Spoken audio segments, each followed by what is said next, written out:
때문이라는 거죠.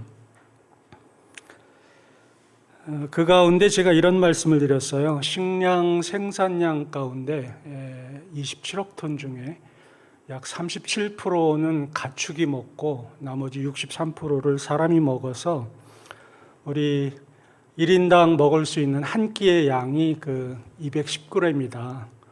그러니까 우리 집사님께서 햇반 하나라고 말씀을 하시더라고요. 제가 처음 알았어요.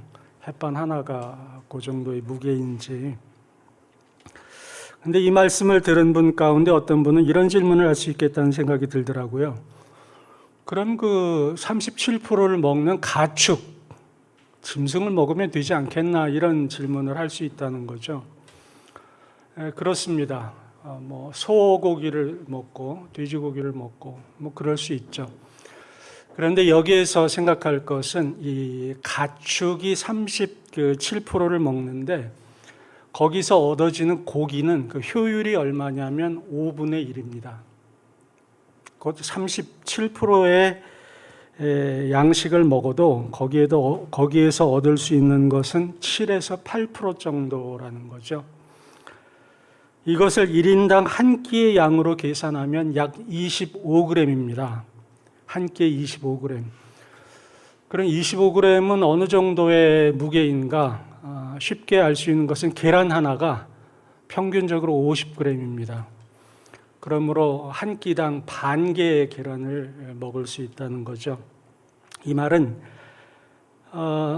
이제 지구상에서 생산되는 모든 양식들을 다 공평하게 배분했을 경우에 매 끼니당 사람이 햇반 하나와 그리고 계란 반 개, 이게 공평하게 먹을 수 있는 현재의 식량의 양이다라는 말입니다.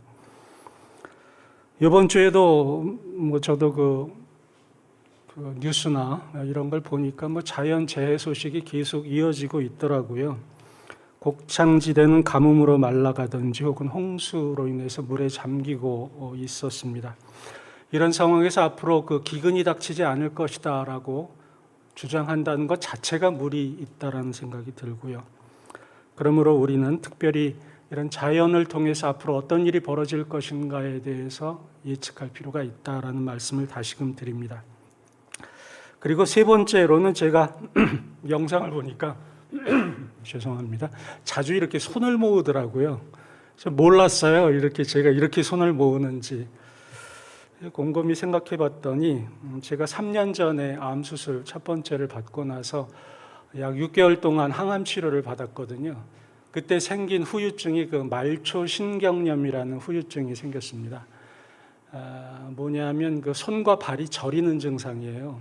그게 계속 이어져 왔는데 요즘에 다시금 항암 치료를 받다 보니까 이게 이제 더 심해지는 모양입니다. 그래서 저도 모르게 손이 이렇게 모아지고 이렇게 손을 주무르는 그런 모습이 보였어요.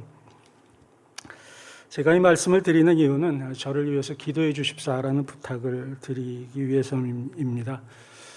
목사님께서 또 광고해 주셨지만 원래 계획으로는 오늘부터 시작해서 4주 동안 여러분과 함께 말씀을 나누고 앞으로 또 18주 동안 여러분과 함께 훈련의 시간을 가지려고 해요. 약 5개월에서 6개월 정도의 시간이 소요가 되는데 그 기간이 딱 저의 항암 치료 기간하고 겹칩니다. 따라서 저의 체력이 유지될 수 있도록 기도를 부탁드리고요. 또 항암 치료도 잘 감당을 해야 되겠지만 또 여러분을 섬기는 일도 제가 잘 감당할 수 있도록 여러분들께서 기도하시는 때마다 잊지 말고 기도해 주셨으면 감사하겠다라는 생각을 영상을 통해서 제가 이렇게 갖게 됐어요. 자, 이제 말씀으로 들어가도록 하죠. 오늘 말씀의 제목은 영적 불임입니다. 영적 불임. 따라서 하실까요? 영적 불임. 예, 고맙습니다. 이제 본문으로 들어가십시다. 본문 14절과 15절을 제가 봉독해 드립니다. 내가 너희를 부끄럽게 하려고 이것을 쓰는 것이 아니라 오직 너희를 내 사랑하는 자녀같이 권하려 하는 것이라. 그리스도 안에서 일만 스승이 있으되 아버지는 많지 아니하니 그리스도 예수 안에서 내가 복음으로 너희를 낳았습니다. 오늘 말씀을 시작하면서 여러분에게 먼저 부탁드리는 것은 바울이 이야기한 것처럼 오늘 전체의 내용이 여러분을 부끄럽게 하려 함이 아닙니다. 또 손을 모았네요. 여러분을 책망하거나 여러분이 잘못됐다라는 이야기를 드리려고 오늘 강론을 준비한 게 아니라는 말씀입니다. 우리는 본문에서 하나님이 우리에게 주시는 말씀을 듣기 위함이지 서로의 어떤 잘잘못을 지적하거나 또 지적받기 위함이 아니라는 것을 먼저 말씀을 드립니다. 14절을 보면 바울은 사랑하는 자녀같이 권한다라는 말을 후반부에서 합니다. 그리고 15절에서 너희를 낳았다라고 이야기해요. 곧 그 바울은 그 고린도 교회를 향하여서 어떤 마음을 가지고 이야기하냐면 아버지의 마음으로 자녀에게 이야기한다라는 것입니다. 15절에서 내가 복음으로써 너희를 낳았다라고 이야기한 것을 보면 바울이 고린도 교회에게 복음을 전했고 이 복음을 전한 것으로 인해서 고린도 교회 교우들이 새 생명을 얻게 됐다라는 것이죠. 곧 바울은 이들을 영적으로 임신했으며 이들을 영적으로 출산한 관계임을 우리가 알 수 있습니다. 지난주에 제가 이 세상에는 환난과 고통이 만연하게 될 것이라고 말씀을 드렸어요. 기근이 발생할 것이고 민족이 민족을, 나라가 나라를 대적하는 전쟁 소식이 끊이지 않을 것이라는 말씀을 드렸습니다. 우리가 속해 있는 사회는 불법이 점점 더 성해질 것이다. 그리고 사람 간의 사랑은 점점 더 식어질 것이다 라는 말씀을 드렸어요. 그와 동시에 잊지 말아야 할 것이 있는데 이렇게 한편으로 사회는 참 비관적으로 흐르지만 그러나 하나님께서 세우신 한 가지의 계획이 있다. 그것은 이 천국 복음이 모든 민족에게 증언되기 위하여 온 세상에 전파되리니 그제야 끝이 오리라라는 약속, 이 성취가 이루어질 것이라는 말씀을 드렸습니다. 곧 마지막 때에 복음의 대폭발이 있을 것이며 복음을 듣지 못한 모든 민족과 종족들에게 복음이 들어갈 것이다. 곧 아직도 복음을 듣지 못한 약 7천여 개의 미전도 종족에게 복음이 전해질 것이다 라는 말씀을 드렸습니다. 그러므로 우리는 두려워할 필요가 없다라고도 말씀을 드렸어요. 왜인가?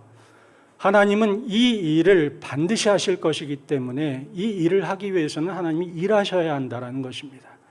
이 일은 하나님의 백성들과 교회들에게 맡겨주신 거예요. 그러므로 하나님은 이 일을 할 수 있도록 그 모든 것들을 공급해 주실 것입니다.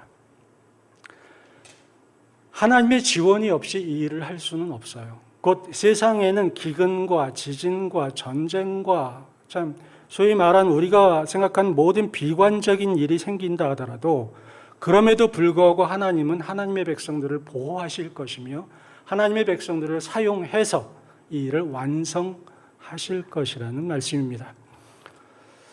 제가 5년 전에 이곳에 한국으로 와서 처음 여러분에게 말씀드릴 때 이런 말씀을 드렸어요. 제가 한국에 들어올 때 16만 원을 가지고 들어왔다라고 말씀을 드렸습니다. 그리고 나서 벌써 4년과 5년이 지났습니다. 제가 어떤 특별한 직업을 가진 적이 없어요. 물론 간간히 우리 가족이 어떤 프리랜서에 특별히 이제 딸이 그런 일들을 해서 수입을 갖긴 했지만 그러나 특별히 어떤 금전적인 그 획득을 위해서 노력하지 않았습니다.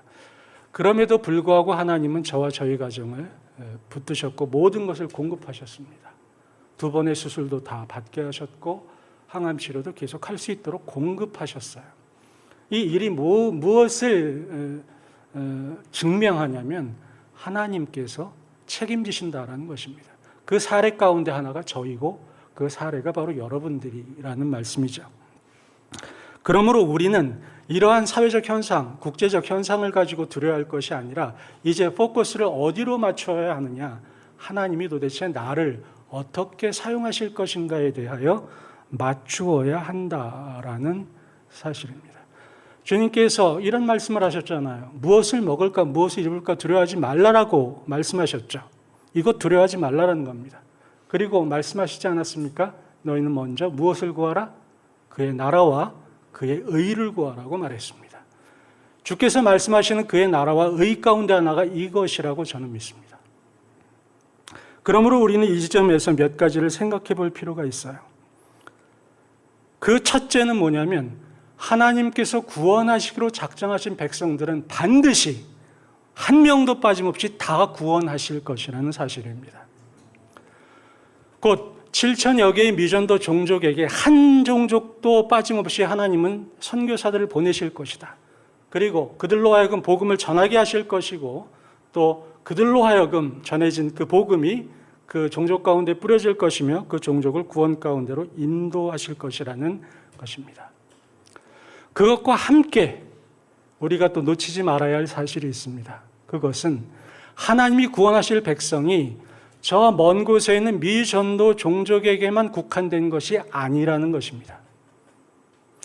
그것은 우리가 살고 있는 이 한국 땅, 우리 주변에 있는 사람들 가운데에도 아직은 예수님을 믿지 않지만 구원하기로 창세전에 작정한 사람이 있다는 것이에요.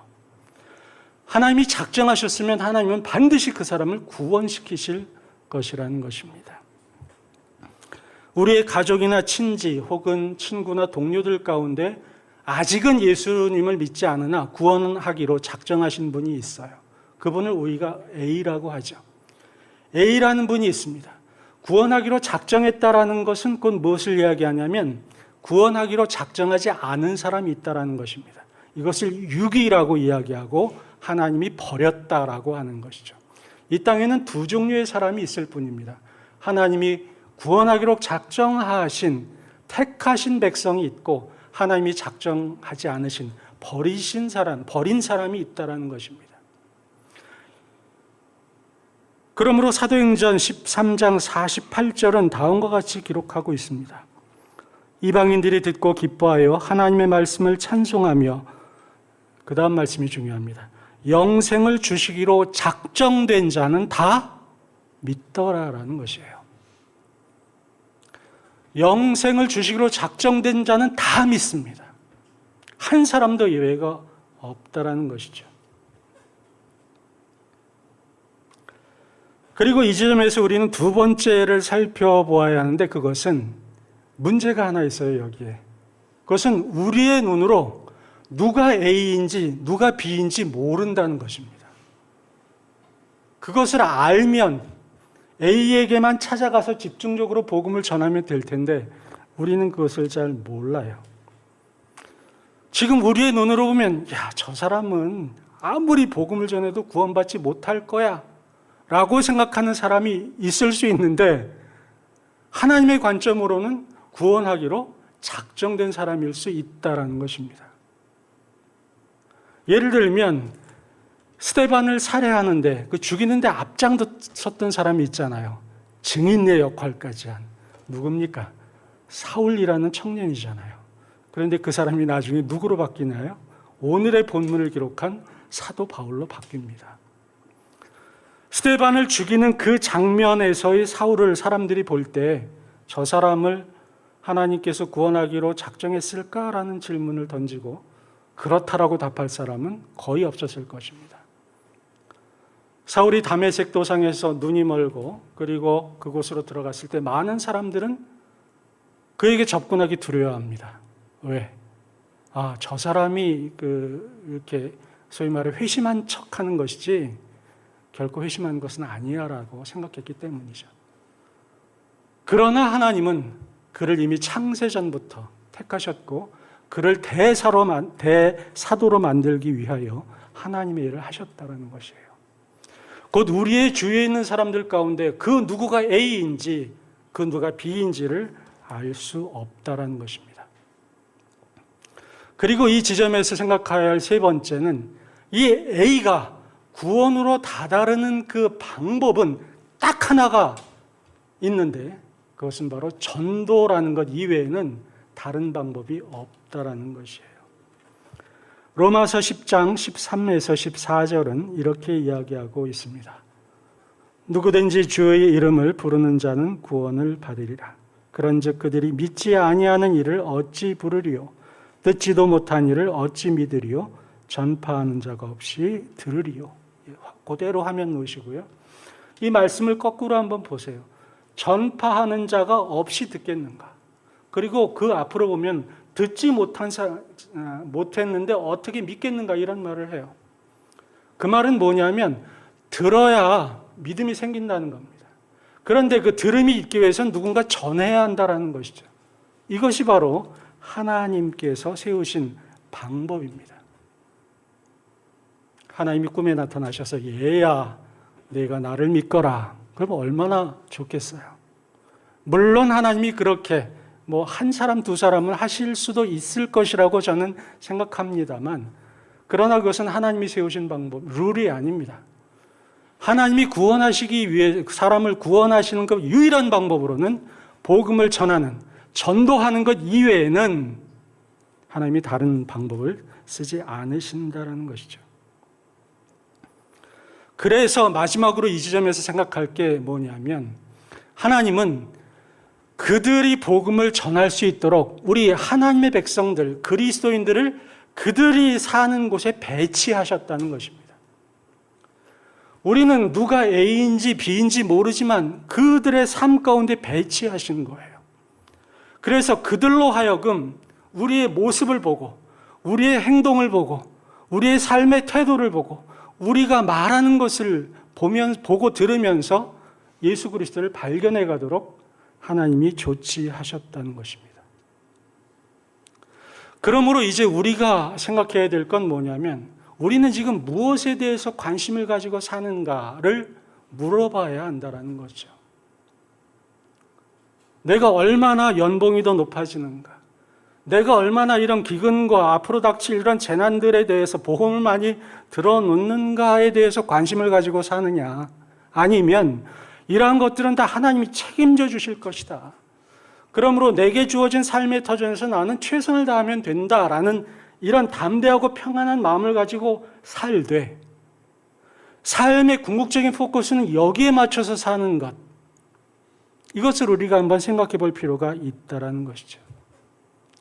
곧 우리 주위에서 살고 있는 그 A라는 사람들, B는 포기해야 합니다.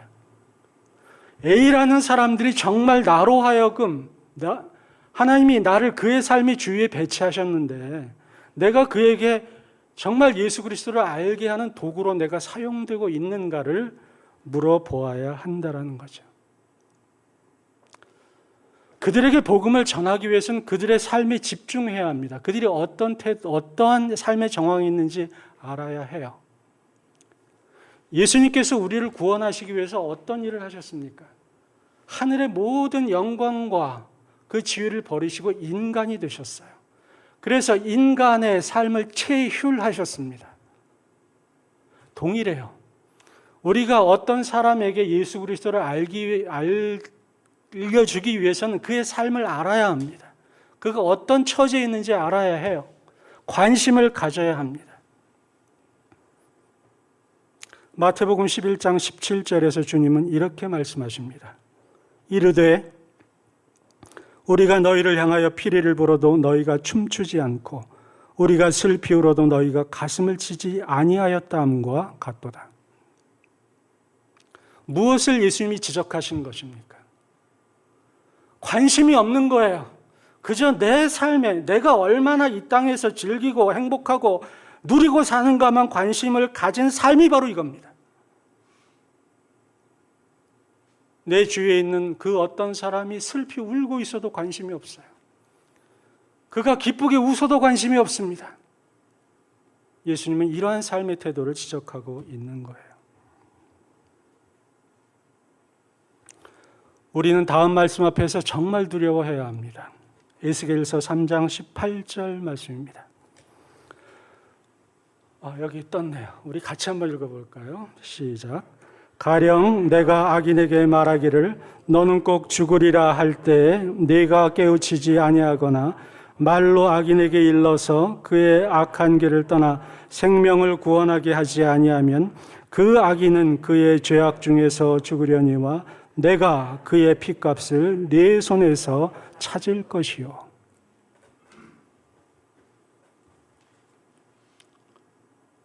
두려운 말씀입니다.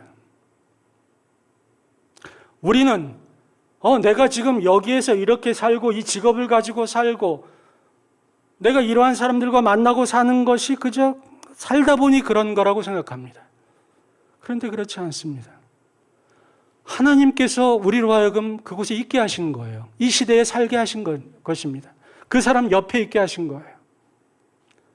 그 사람으로 하여금 네가 그렇게 살면 죄악 가운데 죽을 것이다 라고 말하게 하기 위해서 그곳에 있게 한 것이죠. 그런데 그러한 이야기를 하지 않게 되면 어떤 일이 벌어지냐? 그의 핏값을 누구에게서 찾는가? 우리 자신에게서 찾겠다는 것이에요. 그래서 사도 바울은 이런 이야기를 합니다. 복음을 전하지 아니하면 그것이 자기에게 뭐라고 얘기합니까? 해라고 이야기합니다.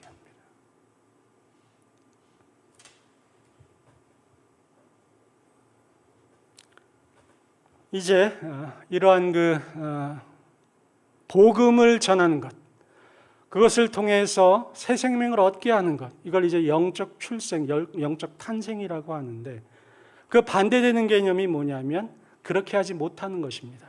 그것을 영적 불임이라고 저는 정의했는데요. 먼저 개인적인 측면에서 살펴보겠습니다.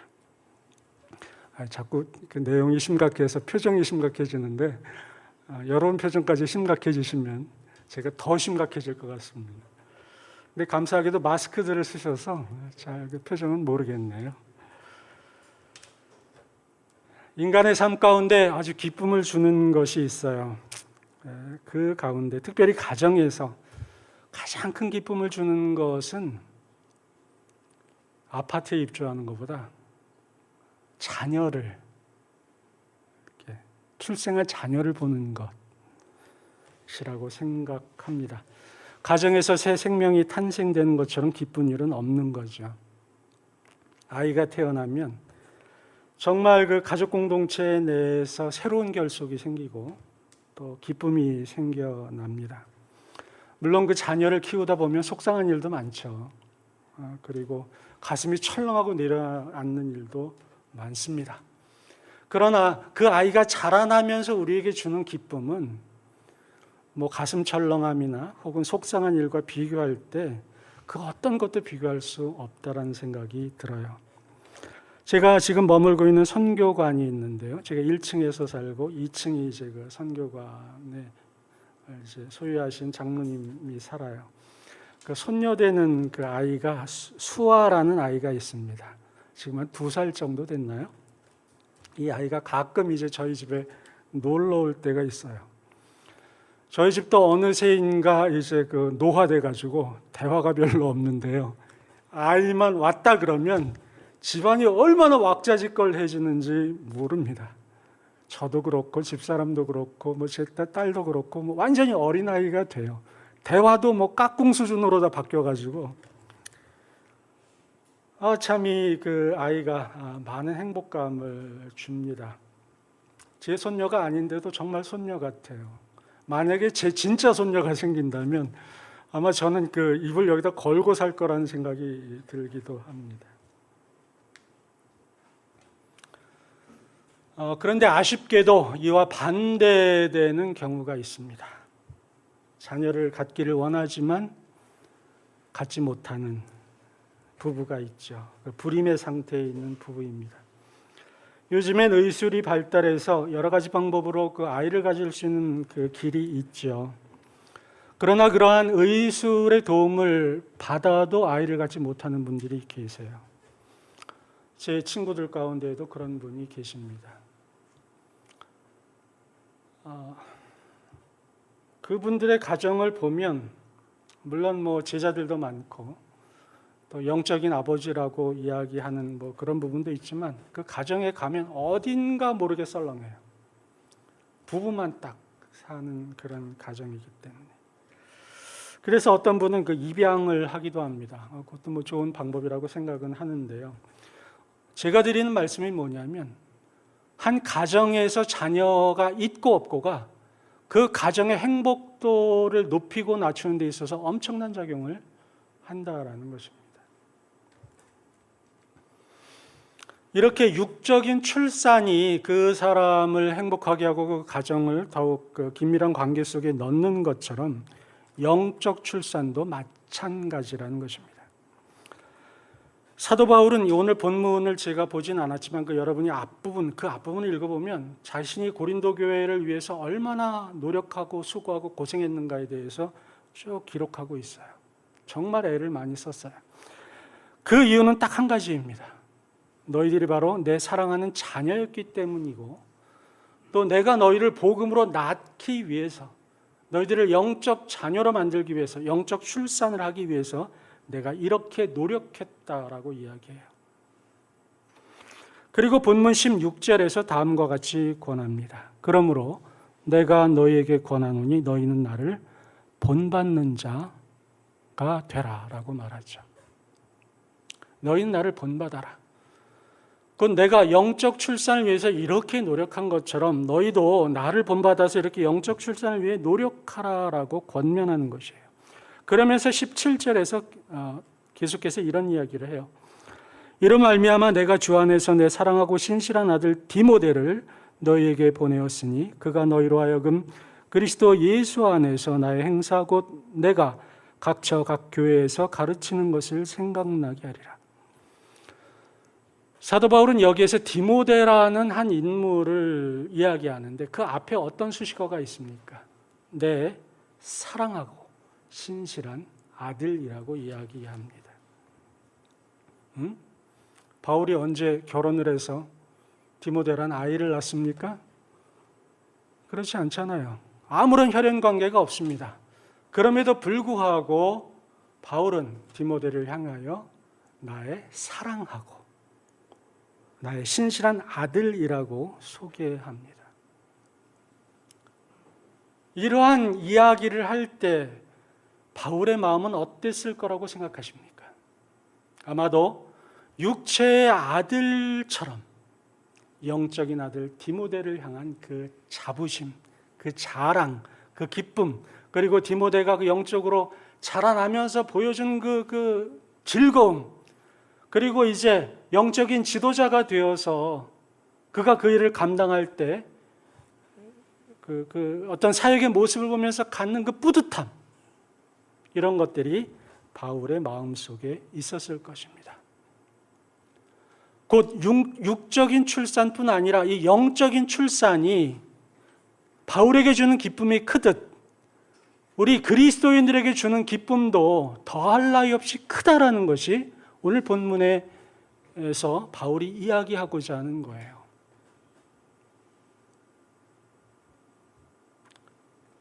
그러므로 저는 이 시간에 저에게 그리고 여러분에게 아주 심각한 질문 하나 드립니다. 여러분, 그동안 여러분은 영적인 출산을 경험하신 적이 있습니까?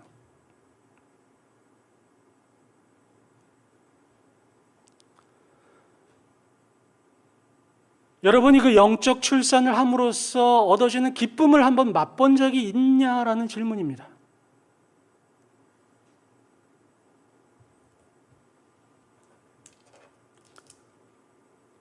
반대로 아쉽게도 영적 불임 가운데 있음으로 인해서 전혀 그런 걸 경험해 보지 못하고 자신이 자신의 영혼을 볼 때 영혼 속으로 들어가 보면 어딘가 공허하고 어딘가 어두운 부분이 있지는 않습니까?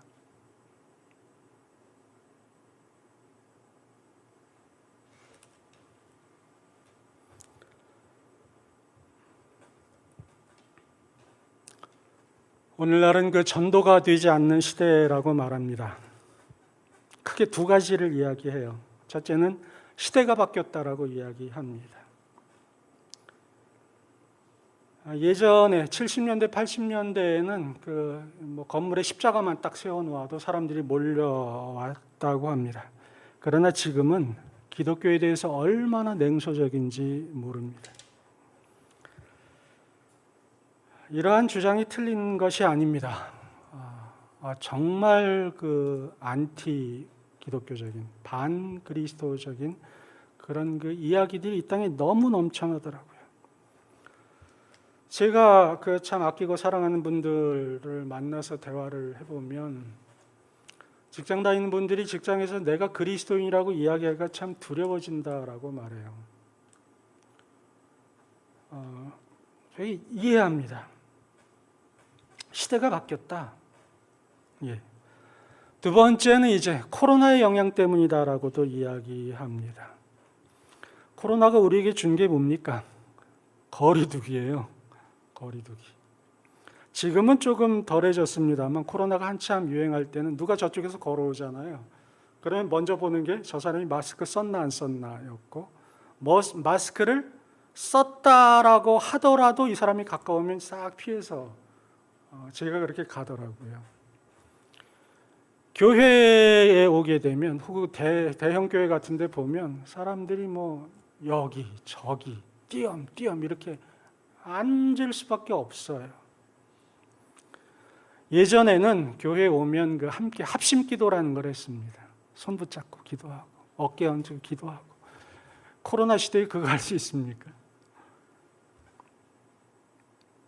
이러한 실제적 분리가 사회뿐 아니라 교회 안에서도 이루어졌다라는 거죠. 그런데 누군가를 만나서 그에게 예수 그리스도를 전하고 복음을 이야기한다.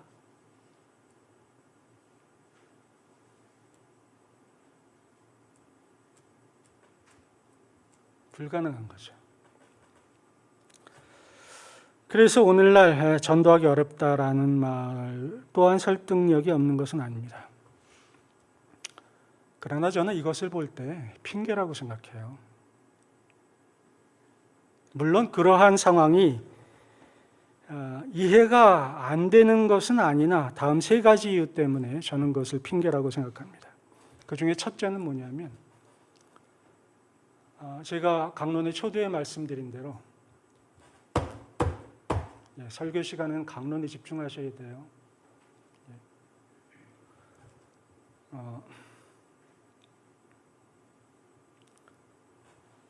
제가 아까 말씀드린 바대로 이 땅에는 하나님께서 그러니까 구원하기로 작정하신 A라는 사람이 있다라는 거예요. 에베소서 1장 4절에서 창세 전에 그리스도 안에서 택했다라는 그 사람이 있는 겁니다. 아무리 전도가 어려워지고 아무리 세대가 그렇게 폐악하게 바뀌어도 그런 사람이 있다라는 거예요. 어떻게 할 수 있느냐?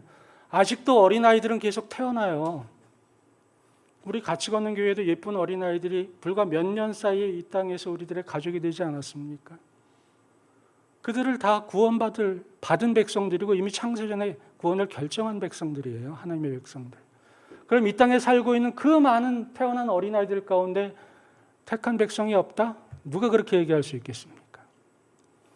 오늘날 코로나가 만연하면서 많은 또한 영혼들이 교회를 떠났어요. 소위 가나안 교인들이 됐습니다. 안 나가 교인들. 그럼에도 불구하고 나는 구원받았다라고 자부하는 그런 사람들이 있어요. 그 가운데에는 유기된 사람들도 물론 있을 것입니다. 그러나 그 가운데 아직 구원의 어떤 맛을 더욱 느껴야 하고 하나님의 일을 감당해야 할 그 백성들이 그 안에 있다라는 것이죠. 그럼에도 지금 교회에 출석하지 않아요. 두 번째는 이러한 사람들을 향한 전도의 명령이 여전히 지속되고 있다는 것입니다.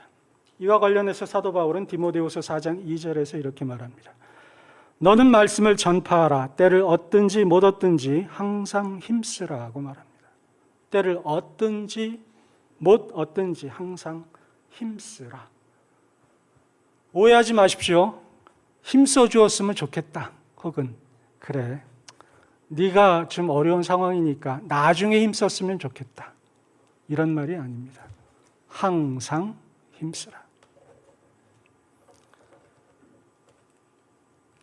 기독교에 대해서 비판적이든 아니든 코로나 시대가 정말 우리를 에워싸든 아니든 우리는 이 전도를 향한 하나님의 명령을 기억해야 합니다. 그리고 세 번째는 이렇게 사회 현상이 심각해질수록 복음이 더욱더 필요해지기 때문이에요. 저는 이 코로나가 사람들을 철저하게 개별화시키고 고립시켰다고 생각합니다. 우울증에 걸린 사람들이 폭증하고 있어요. 코로나 레드라는 말이 생겼죠. 코로나로 인해서 사람들이 열받은 걸 참지 못하는 거예요. 코로나 블루라는 것도 생겼습니다. 우울증에 빠져버리는 거죠. 사람들이 지치고 외로워졌어요. 왜? 서로 이야기하지 못하니까. 고립화되었기 때문에. 하나님은 인간을 하나님의 형상대로 만들어서 서로 교제하고 나누게 만드신 존재인데 그게 딱 칸막이가 되어버린 거예요. 여러분 한번 여러분 주위에 있는 사람들과 이제 앞으로 여러분 강론을 통해서 또 훈련을 통해서 이야기하겠지만 한번 접근해 보기 시작하면은요, 이게 얼마나 심각하게 이들이 고통당하고 있는가를 우리는 쉽게 또 알게 됩니다. 이들이 얼마나 목말라 있고, 이들이 얼마나 진리를 알고 싶어하고, 이들이 정말 이렇게 불안과 공포가 엄습하는 시대에 얼마나 마음의 안정과 평화를 누리고 싶어하는지를 우리는 발견하게 됩니다. 그래서 지금 많은 사람들은 어디로 가고 있느냐? 이러한 알려줌이 없기 때문에 명상으로 빠집니다. 요가로 빠집니다. 그래서 그래, 생각하지 않으면 돼. 모든 게 내 마음에서부터 비롯된 거야. 그러므로 이 마음에서 일어나는 모든 이러한 생각들, 잡념들만 없애면 돼. 라는 곳으로 빠져버린다는 것이죠. 전도가 어려운 시대라는 말은 어느 정도 인정합니다만 이걸 이 말로 치환해서는 안 됩니다. 전도가 불가능한 시대라고 치환해서는 안 됩니다. 왜? 하나님은 우리로 하여금 복음을 듣게 할 사람들을 그 A라는 존재를 남겨두셨기 때문이라는 거죠. 이제 두 번째 살펴볼 것은 교회의 측면입니다. 교회의 영적 불임이라는 부분이죠. 이 가정 내에 새로운 아이가 생겨나면 정말 기쁘잖아요. 저는 제 딸이 처음 태어났을 때 소식을 듣고 제가 길에서 이만큼 뛰면서 걸었대요. 그러니까 저희 아버님이 제 모습을 보고 얘야, 아들이냐? 그래서 이 딸인데요. 그러니까 아버님이 저에게 하신 말씀이 뭐냐면 미친놈. 그래서 아들을 원하셨던 모양이에요. 근데 사실 저는 딸을 원했거든요. 저는 너무 기뻤습니다. 그때의 그 감격은 아직도 있는 것 같아요.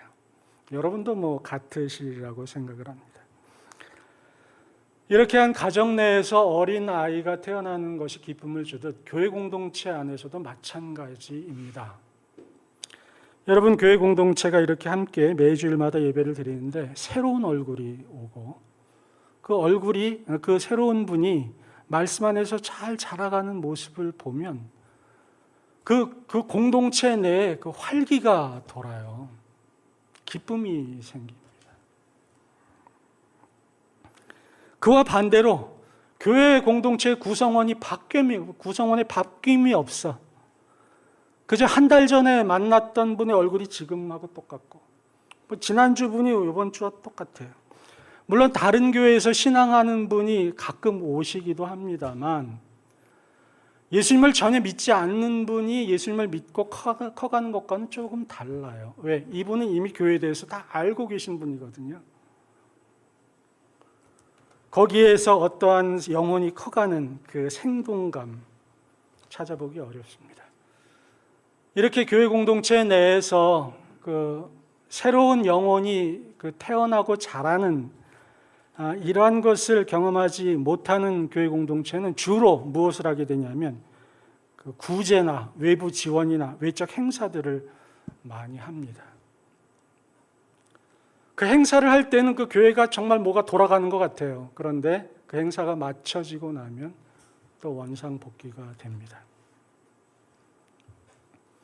여러분, 그러면 왜 이러한 교회 공동체가 영적 출산을 이루지 못하게 될까요? 저는 그 이유를 다음 세 가지로 찾습니다. 첫째, 무관심하기 때문이에요. 이 무관심을 오해하시는 것은 어떤 거냐면 그러면 우리 교회는 전도에 대해서 얘기하지 않는구나. 반대로 우리 교회는 전도에 대해서 많이 얘기하는구나. 그러면 무관심한 게 아니구나라고 오해한다는 거예요. 예를 들어서 어떤 교회가 정기적으로 혹은 부정기적으로 전도대회를 엽니다. 그래서 구역별로, 목장별로 인원을 책정하고 다 모아가지고 대회를 해요. 선물도 주고. 그러면 전도한다라고 생각하는 거예요. 문제는 그 행사가 마쳐진 다음입니다. 예를 들어서 300명이 모인 교회였다. 전도 행사를 할 땐 500명이 모여요. 200명이 늘어난 거잖아요. 와, 우리 교회 전도 많이 했다. 그런데 2달이 지나 봅니다. 그리고 성도 수를 보니까 300명. 뭐를 얘기하는 걸까요? 전도한 게 아닙니다. 행사를 한 거예요. 무엇을 말하고자 하냐면 성경이 이야기하는 전도, 성경이 말하는 복음 증거는 하지 않은 거예요. 그냥 교회에 행사를 한 겁니다. 사람들의 숫자는 늘리려고 노력했지만 사실은 전도에 대해 무관심했던 겁니다. 2번째, 무기력함 때문이에요. 무기력. 금방 말한 대로 지금은 사회현상이 그래. 어쩔 수 없어. 코로나 때문이야. 우리 교회는 대형교회가 아니기 때문이야. 우리 교회는 재정 상태가 어려워. 전도를 위해서 훈련된 성도가 없어. 우리 교회가 있는 데는 농촌이야. 인구가 줄고 있어. 이런 여러 가지 이유를 이야기합니다. 근데 제가 다시 반문을 해요. 그러면 그런 동네에는 하나님이 택하기로 작정하신 영혼이 없을까라는 거죠. 3번째는 무지함 때문입니다. 무지함. 제가 파주에 살고 있는데요. 가끔 저는 농촌 지역에 있고 차를 타고 한 5분, 10분 나오면 조그마한 시가지가 있어요. 거기를 가게 되면 가끔 겨울이나 어떤 때, 지난 겨울 때인 것 같아요. 길에서 차를 나눠주더라고요. 따뜻한 차를 나눠줘요. 교회에 이렇게 조그만 명패를 세워놓고. 그리고 화장지 붙은 전도지를 나눠줍니다. 그냥 전도지는 안 받으니까 화장지를 붙였나 봐요. 저는 그곳에 가서 전도지를 받아요. 일부러 화장지도 받고. 그리고 수고하신다라고 이야기를 합니다. 그런데 그 전도지를 받아서 이렇게 주머니에 넣고 가면서 스스로에게 이런 질문을 해요. 저 화장지를 받고 저 교회에 출석할 사람은 몇 명일까?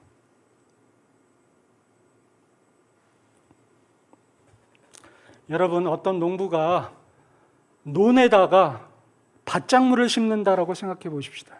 혹은 어떤 농부가 밭에다가 벼를 심어요.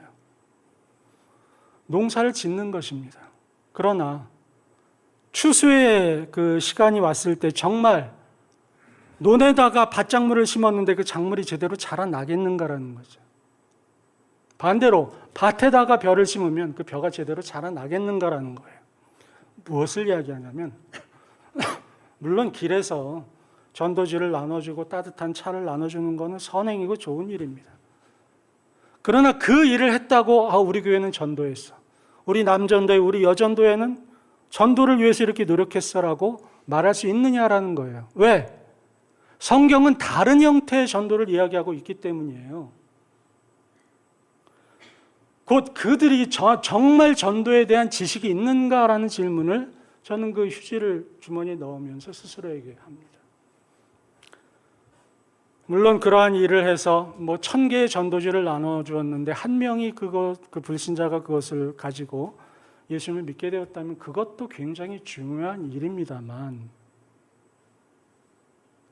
그러나 그들이 이러한 1000개의 그 휴지를 나눠주는 그 노력을 다른 형태로 해서 가령 10명의 어떤 새로운 영혼이 예수를 믿게 했다면 그걸 택해야 되지 않나요? 자, 이제 결론 부분으로 들어갑니다. 이제 이러한 영적 불임이 개인에게 있어서 혹은 교회에게 있어서 어떠한 현상을 초래하는가를 우리는 같이 나누어 보았어요.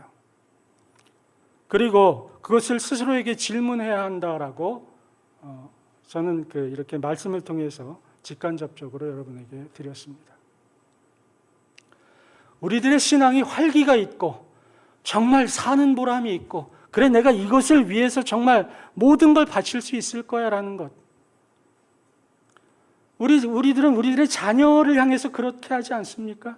자녀의 교육을 위해서, 이들의 성장을 위해서 우리는 모든 것을 바치잖아요.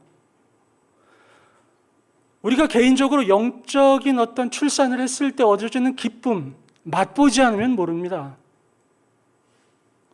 아니, 나는 낳을 수 없어. 나는 영적 불임이 너무 당연한 거야. 라고 생각하고 살면 그렇게 살 수밖에 없는 거예요. 우리 교회는 어쩔 수 없어. 이런 환경이기 때문에 우리 교회에 예수를 처음 믿을 사람이 올 수 없어라고 생각하면 그저 한 달 전이나 지금이나 똑같은 겁니다. 우리는 이곳에서부터 벗어나야 해요. 왜 벗어나야 합니까? 아까 제가 말씀드렸잖아요. 이 천국 복음이 모든 민족에게 증언되기 위하여 온 세상에 전파되리니 그제야 끝이 오리라. 곧 예수님이 다시 오시려면 구원하기로 작정한 그 백성들이 한 사람도 빠짐없이 예수 그리스도 안으로 들어와야 한다는 것입니다. 비행기를 타고 10시간을 간 미전도 종족도 와야 하지만 내 주변에서 그 가운데 혹시라도 내 가족 가운데 A가 있을 수 있다라는 거예요. 현재는 믿지 않지만. 내 친척 가운데 그 사람이 있을 수 있다라는 것입니다. 그 사람이 복음 안에 들어와야만 예수님이 다시 오신다는 거예요. 이 영적 불임에서 그러면 어떻게 벗어나야 하는가? 오늘 본문은 두 가지를 이야기하고 있습니다. 15절 제가 봉독해 드립니다. 그리스도 안에서 일만 스승이 있으되 아버지는 많지 아니하니 그리스도 예수 안에서 내가 복음으로써 너희를 낳았습니다. 오늘 본문 보시고요. 두 번 반복되어지는 것에 주목하시면 됩니다. 누구 안에서? 그리스도 안에서. 일만 스승이 있으되 아버지는 많지 아니하니 누구 안에서? 그리스도 예수 안에서. 사도 바울은 반복해서 이야기합니다. 영적 불임에서 영적 출산으로 가는 첫 번째 길이 뭐냐면 예수 그리스도 안에서라는 것이에요. 이게 뭘 이야기하냐면요, 너희가 아무리 애써도 안 된다라는 것입니다. 너희가 영적 출산을 하기 위한 그 처음이요, 어떻게 보면 거의 마지막 조건이 있는데 그것은 예수 그리스도 안에서 가능하다는 것이에요. 이것을 뒤집어 얘기하면 네가 생각하기에 아무리 불가능하고 저건 안 된다라고 하는 것이라 할지라도 예수 그리스도 안에서 이루어진다면 가능하다라는 것입니다. 이것을 정확히 알려주는 말씀이 바로 요한복음 15장 5절 말씀입니다. 나는 포도나무요 너희는 가지라. 그가 내 안에 내가 그 안에 거하면 사람이 열매를 많이 맺나니 나를 떠나서는 너희가 아무것도 할 수 없습니다.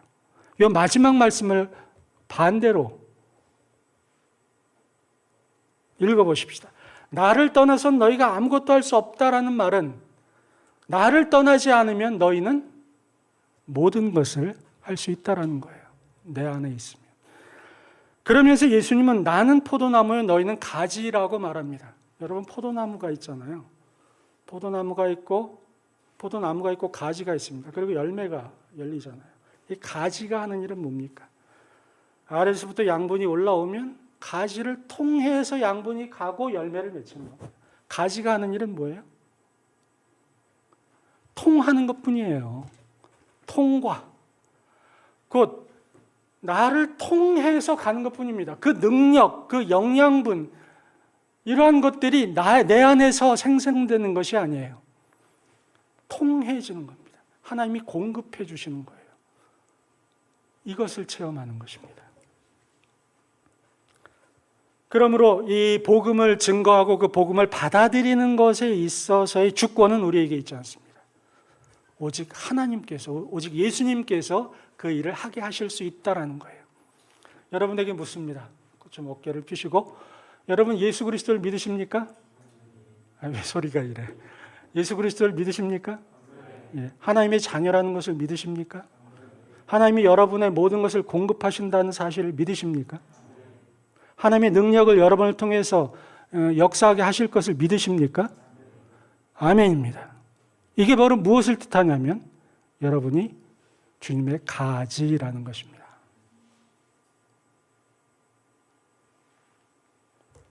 사도 바울은 골로새서 4장 3절에서 다음과 같이 이야기합니다.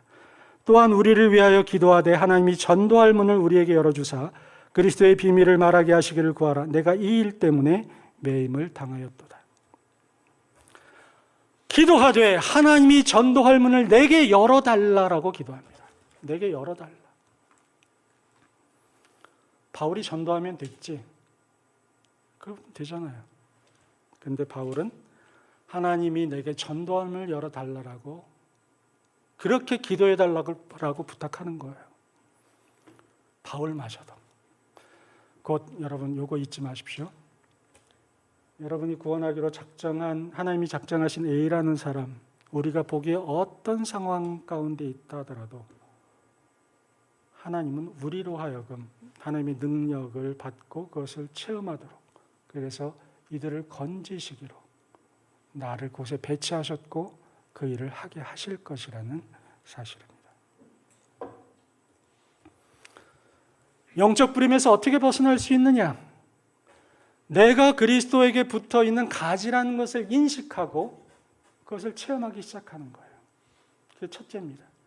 그리고 두 번째 할 일이 뭐냐면, 따라서 하십시오. 복음의 능력을 맛보는 훈련을 하는 것이다. 그렇습니다. 복음의 능력을 맛보는 훈련을 하는 것입니다.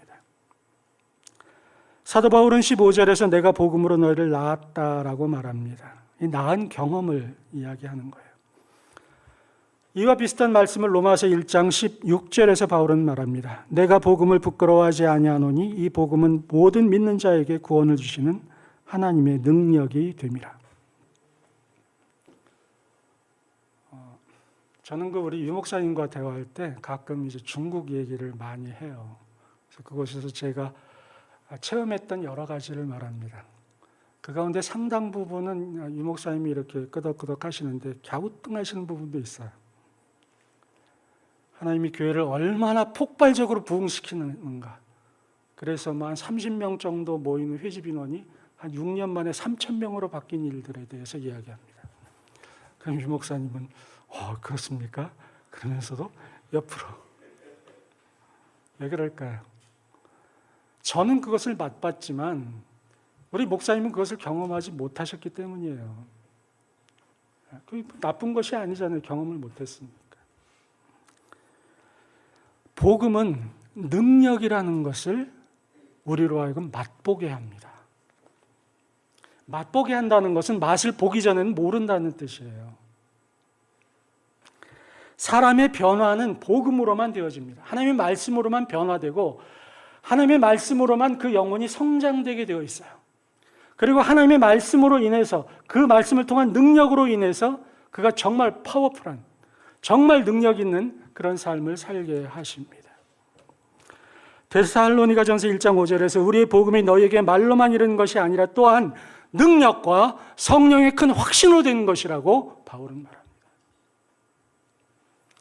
여러분, 영적 부림의 상태에서 영적 출산의 상태로 바뀌고 이러한 삶을 우리가 체험하기 시작하면 우리는 새로운 세계를 발견합니다. 이야, 하나님이 이렇게 하시네. 예전에는 침울하고 어딘가 어두운 그런 삶의 부분들이 사라지기 시작해요. 그 삶에서 어린아이의 기쁜 어떤 웃음소리가 들립니다. 비록 나의 말이 까꿍까꿍하게 바뀌어도 그 마음은 정말 말할 수 없는 그런 그 구름을 나는 듯한 그런 느낌을 갖게 된다는 것이죠. 이 맛봄은 훈련을 통해서만 가능합니다. 맛보지 않으면 이것을 경험할 수 없어요. 이 맛봄이라는 것이 바로 뭐냐면 훈련입니다. 여러분, 전도는요, 그냥 예수 믿으세요 하면 전도라고 하지만 아니에요. 예수님은 그 제자들을 부르실 때 내가 너로 하여금 사람 낚는 어부가 되게 하리라라고 하셨어요. 그리고 나서 3년 동안 데리고 다니셨습니다. 아니, 사람 낚는 어부 능력 팍 줘가지고 그냥 하면 되지. 3년이나 왜 데리고 다니십니까? 훈련이 필요하기 때문에. 여러분의 개인적인 삶이 영적 불임 가운데 혹시라도 있지는 않습니까? 여러분이 속해 있는 교회 공동체가 영적 출생의 기쁨들을 자주 맛보지 못하고 있지 않습니까? 그렇다면 해야 할 일은 훈련받아야 합니다. 내가 훈련되어져야 돼요. 내 가정에서 영적인 출산이 이루어지도록, 내 삶에서 영적인 출산이 이루어지도록 훈련되어져야 합니다. 교회 공동체도 마찬가지예요. 제가 지난주에 그런 말씀 드렸잖아요. 우리 같이 걷는 교회가 미국으로 가는데 인천공항까지 지금 자동차 타고 잘 달려오셨다. 그 과정이 있어야 했다. 이제 미국 가려면 비행기로 갈아타야 한다라고 말씀드리지 않았습니까? 이제 제가 보기에 같이 걷는 교회 공동체가 해야 할 일은 이제 비행기로 갈아타는 일입니다. 훈련받아야 해요. 그래서 영적 불임의 어떻게 보면 그 암울함과 그 어둠에서 벗어날 필요가 있습니다. 그리고 예수님의 다시 오심을 내가 준비해 나가야 되는 거예요. 그 중에 하나는 여러분이 미전도 종족 거기로 갈 필요 없습니다. 선교사들이 다 갈 거예요. 우리가 해야 할 일은 내 주변에 있는 그 A라는 사람에게 복음이 전해지느냐 안 전해지느냐는 겁니다. 누굴 통해서? 나를 통해서. 말씀을 맺습니다. 그러므로 우리는 진지하게 자기 자신을 살피고 내가 속한 교회 공동체를 살펴야 합니다. 과연 영적 출산은 제대로 이루어지고 있는가? 혹시라도 영적 불임 상태에 빠져 있는 것은 아닌가를 살펴보아야 합니다. 주님께서는 우리로 하여금 우리들의 영적인 삶 속에 어린아이의 웃음소리가 가득하기를 원하십니다. 우리 공동체도 이제 하나님께서 그 하나님이 새롭게 부르시는 그 백성들로 채워지기를 원하십니다. 여러분에게 그런 기회를 하나님께서 주신다라고 저는 믿습니다. 자신의 성숙을 체험하시기를, 그리고 교회의 성숙을 체험하시기를 예수님의 이름으로 축원합니다. 오늘의 말씀의 제목은 영적 불임이었습니다.